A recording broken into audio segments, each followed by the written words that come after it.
Hey, what's up, YouTubers? Comic Order here, doing part 3, or the third video of key issues I like, variants, and the such that I'm pulling out as I'm trying to alphabetize my collection. And this video, I'm going to go through some Amazing Spider-Man books. Spider-Man's my favorite Marvel character, has been since I was a kid. I certainly don't have the Amazing Spider-Man collection that a lot of other people have on YouTube. I've seen some really, really impressive collections of Spider-Man. But I'm just going to start off. This is Amazing Spider-Man number 29. Not really a key issue, just the early Ditko. And I'm a big fan of his. Like that cover. Has a couple bad spots on the spine. But a lot of these early Marvels, they have the problems on the outer edge of the cover because their cutting blade was crap. So it's actually a pretty decent copy. Certainly not near mint. Has some problems down there on the spine at the bottom, but nothing major. This is another Ditko classic. This is Amazing Spider-Man 33, the final chapter. This is my favorite issue of Amazing Spider-Man, followed closely by Amazing Spider-Man Annual number 1. But just a legendary Ditko cover. The interior is, amazing. This is the story to me that sums up why Spider-Man's such a great character, and it still holds up well today. This copy's banged up. I think I got this and another one off the same dealer for each of them were under $10. But I think this is like the third or fourth Craven, but again, just a cool cover. There's problems on the outer edge, really bad, but just an awesome cover there. And again, another beauty of a cover. This is maybe the second or third Molten Man, and the first one's worth a lot. It's hard to find in near mint, and this is a really sharp, bright copy. Small. You can see it just barely. Little nick and a tiny little fold there that breaks color, but it doesn't even go all the way across the bottom corner. And a small fox ear up top. But other than that, this is... the spine's gorgeous on this book. I mean, just gorgeous. So, sucks for those other two flaws, but I just love these old covers when they're just bright like that. It's great cover design back then.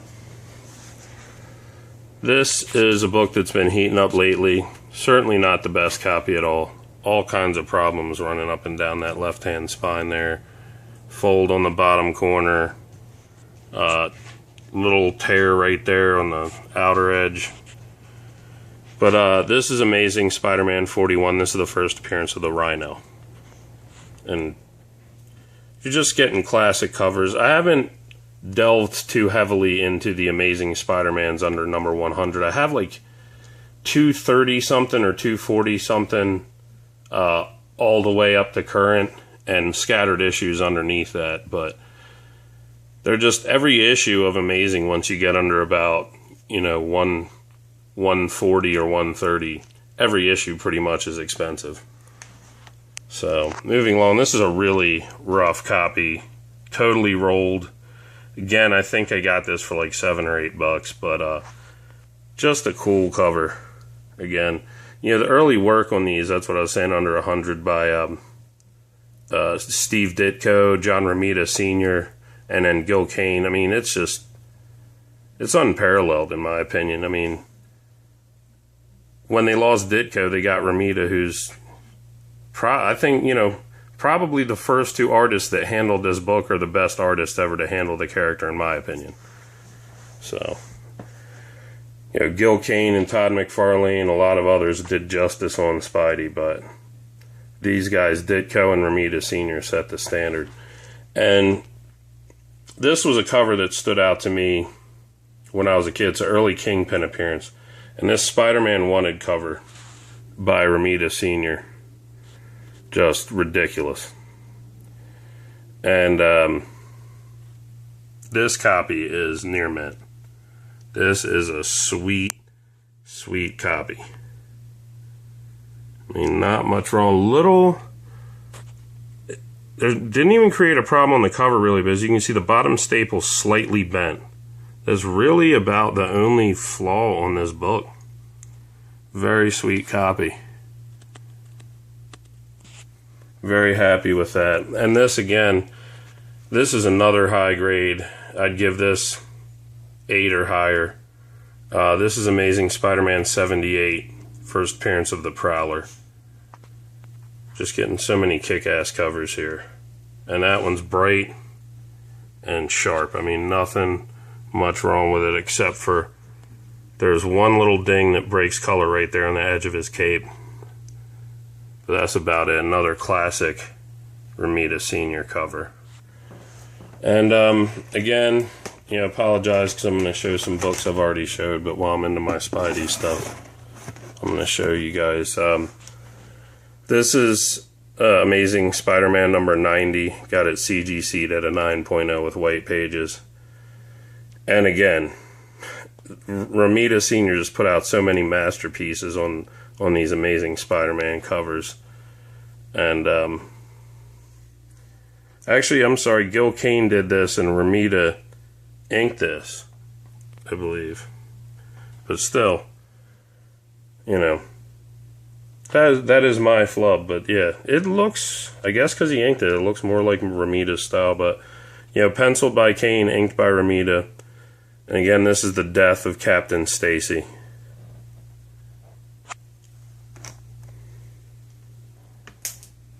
Oops. Okay. I'm going to take a few of these down.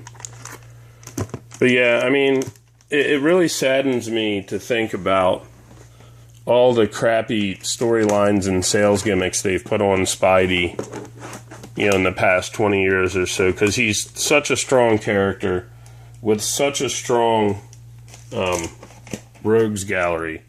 You don't need those gimmicks with him. And the work that was done on Spider-Man in the 60s, 70s, and 80s stands out to me. Moving along, another, once again, legendary John Romita Sr. cover. Amazing 121. And I remember seeing this as a kid and just like, what? Somebody's going to die on this cover? Who could it be?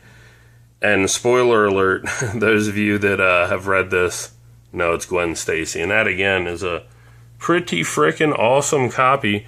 There's one little flaw over here. See, kind of just a little rub. It's not even a tear, but it took a chunk out of the color. There's like a little rub there that breaks the color heavy. But other than that, it's pretty damn sharp. So that's the Death of Gwen Stacy. I really need to get 122, the Death of Green Goblin. That's been on my wanted list for like 30 years. Just never got around to it. This is Amazing 125. I don't know if this is the intro of the Man Wolf or just early Man Wolf. And another awesome cover. And Man Wolf wasn't interesting because it was J. Jonah Jameson's son, the astronaut, John Jameson. This is the first appearance of one of my favorite characters ever. Amazing Spider-Man 129, first appearance of the Punisher. And I hate to say it on just about every cover you get to, excuse me, but, just another classic cover, I believe. I don't know if this is, I think this is Gil Kane. I think this is a Gil Kane cover. I could be wrong. But, yeah, just the red and blue over the yellow background with the crosshairs. I mean, this is where it's at. This is not a perfect copy by any means. I'd maybe give it a 6 or a 6.5. It has a small smudge on the end in Punisher. Small little ding over the staple and in the bottom portion of the staple, the bright color. A little bit of rubbing there on the bottom corner and a small tear and another small tear there. But other than that, it's pretty good. So I give that about maybe a 6.5. But I got that. I've had that since the late 80s, early 90s. I paid, I think, like 40 or 50 bucks for this book in a comic shop. Had that for a long time. I've shown these before. These are my 30-cent price variant test covers for Amazing Spider-Man 155, 156, and I don't know if they made one for 157, if I'm missing it, or if they just didn't make one, but I'll have to check. But this is 158, and these are in awesome shape actually, and this is the price variant to 159. These Romita Senior and Gil Kane covers were just so well designed and so bright, and they would just grab you as a kid walking by. I mean, Spidey's costume, that's why I like his original costume. It's so bright and eye-catching on the newsstand. The covers were just, all of them, you know, so great. And this is Amazing 160. This is, I think it's the first appearance. If not, it's one of the earliest appearances, but I believe it's the first appearance of the Spider-Mobile. So, don't know if I'd really consider that a key issue or not.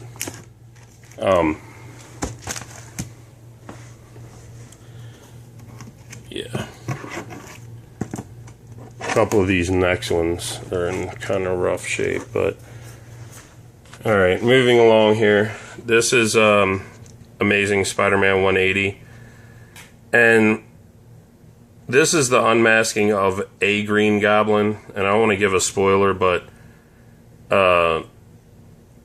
it involves Harry Osborn and somebody else, and Harry Osborn, Green Goblin, and the other Green Goblin end up fighting.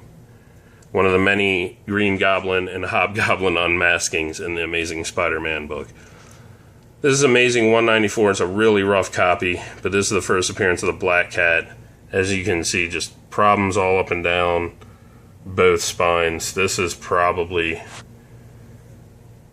like a good minus. But I got that for like $5 back in the day. And this is Amazing 195. This is her second appearance. Cool ass cover too, and this one's in better shape. This is Amazing Spider-Man 200. Again, a pretty sharp copy. It has some rolling on the spine, as many of those giant size do, but other than that, it's in nice shape. And this is Return of the Burglar, the burglar that killed Uncle Ben. Another John Romita Sr. beauty there. This is Amazing Spider-Man 209. It's the first appearance of Calypso. She was partner of Craven, not really a major character. This I threw in, not so much a key, but this is Amazing 219. This is a Frank Miller cover. Peter Parker Criminal. Awesome cover there. This is Amazing Spider-Man 236. This is, you know, and I'd say the past three books we've looked at all near mint here too. This is Amazing 236. This is the Death of the Tarantula. And again, Amazing 245, very sharp copy. This is another one of the many unmaskings of the Hobgoblin, and I don't want to ruin it. I think it was, I don't know. I can't remember his name anyway. I'm picturing the guy. And, well, it's not really a spoiler because the book's so old, but it was a mobster, Lucky, I can't remember his name. I'm going to have to read it again. But it was a mobster who somehow got a hold of this stuff. They kept unmasking him, and it wouldn't be who you thought it was, and then they'd bring somebody else out, and blah-de-blah. So, but I remember, you know, in that point of time, in the 80s, the Hobgoblin was super, super hot. And speaking of which, I forgot to show it. I've showed this before. This is my graded copy of Amazing Spider-Man 238. First appearance of the Hobgoblin. Gorgeous cover by John Romita Jr. and Sr. Love that cover. And this copy has white pages and has the tattoos included. So, high grade copy I've kept for a very long time. Moving along, this is Amazing 252. First appearance in Amazing Spider-Man or any Spider-Man book of the black costume. And this is a really sharp copy. except for, I don't know if you can see it, it has one very small ding. This barely breaks the color there. So yeah, I'd still give this book maybe like even a 9 or 9.2. I also have the Secret Wars, a sharp copy. I forgot to grab that out. It's somewhere else in my collection, but I do have the intro of the symbiote costume as well. This is Amazing Spider-Man 256. I need to get this in a newer poly bag. This one's starting to break down, but this is the first appearance of the Puma. Cool cover, but kind of a minor character. And I really like this. This is Amazing Spider-Man 260, and I like this cover by Ron Frenz and Joe Rubinstein. It's almost a throwback to Ditko's style, the way Spidey's body is ragdoll, and I really like that cover. And this was the challenge of the Hobgoblin, where I believe, it's been a while since I read it, but I believe he's trying to kidnap Mary Jane and Liz Osborn to get Harry Osborn to give him his dad's journal and formulas to all his serums and weapons. Great cover. And this is how I know I'm missing stuff. My favorite Hobgoblin cover was, I forget what issue, it's around maybe 262 or 263, but it's this awesome Charles Vess cover. And the background's all orange because everything's on fire, and it's Hobgoblin with this awesome, grinning, like Halloween demonic-like rendition of Hobgoblin's mask, and he's holding a defeated Spider-Man by his costume at his side, and that's my favorite Hobgoblin cover, and I know I have it and I couldn't find it, so that's how I know I got more stuff to put in order and find, but kind of pissed I didn't find that one, so I wanted to show it. I love that Charles Vess cover. This is Amazing Spider-Man 262, and this is the unmasked photo cover. He didn't do stuff like that in the 80s, really. Spider-Man had a Country West belt buckle. But yeah, this is a cool cover. Definitely caught my attention as a kid, because they didn't do stuff like that back then. This is Amazing 276, and again, Hobgoblin unmasking in this one. And was it Ned Leeds in this one? I can't remember. There's been 4 or 5 Hobgoblins. Could have been the Jack-o'-lantern. The guy was Jack-o'-lantern before too. But anyway, moving along. This is Amazing Spider-Man 278, and this is where Scourge is trying to kill Flash Thompson because he thinks he's the Hobgoblin. Scourge just was this hitman who'd go around killing minor Marvel villains, and they couldn't catch him. But I won't spoil what happens in that book. I have all these, and this is an awesome storyline. This is the death of Kraven the Hunter, the 6-parter, and Mike Zeck did all the covers, and they're all classics in my book. And this is part 2, Amazing 293. Gorgeous Mike Zeck cover. And this is part 5, Amazing Spider-Man 294. You know, some of these covers are just classic. And I definitely have all those, although I couldn't find, I found all the rest of the parts, but I only found one of the 2 Spectacular Spider-Man issues that tie into the death of Kraven story. So I'll have to be on the lookout for those. To finish up here, this is Amazing 290. This is where Peter proposes to Mary Jane finally, Al Milgrom cover. And this cover has a few problems. Just main one down there over the staple. Nothing too major. It's pretty good. Well, I always say good. When I say pretty good, I mean it's not too bad. I'd give this maybe like an 8, you know. This is Amazing Spider-Man 298. Near mint copy. First Todd McFarlane issue. And I don't think it's this one. I should have opened it and checked. I have a 299 that's signed on the inside front page by McFarlane. And this is the first cameo of Venom. If it's not here, I have that up at my parents' house. But this is also, I'd say, a near mint copy. And this, I've shown this before. This is my Amazing Spider-Man 300. I got it graded, and it came back at a 9.4 with white pages. This is the first full appearance of Venom, and where Spidey goes back to his original red and blue costume. Last appearance of the black costume on Spidey for a long time. Okay, sorry about that. This is Amazing Spider-Man 316. This is the return of Venom, and I believe it might be the second time, or I think it's the first time. It's either the first or second time Venom came back to fight Spidey after his first appearance, and that's an awesome, awesome McFarlane cover. This is Amazing Spider-Man 328, and it's Spidey with the cosmic powers fighting the Grey Hulk, and that's just an awesome, awesome Todd McFarlane cover that anybody who read comics in the 80s, grown up or kid, remembers. This is Amazing Spider-Man 344, and again, pretty much all the books I've showed, all these, except for the proposal issue, I'd give that maybe a very fine, but all the rest of these are near mint.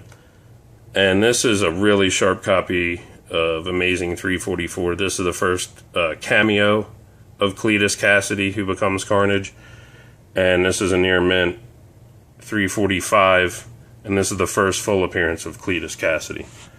The last book I'm going to show, actually the hologram's sort of picking up. Cool.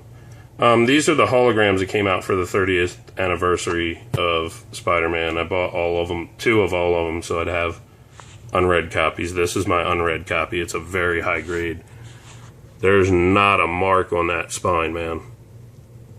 I didn't touch these. Nothing. So that's a sharp one. That's a CGC worthy one. And the hologram is an homage to the Jack Kirby cover of Amazing Fantasy 15, if you can see it there. Pretty cool.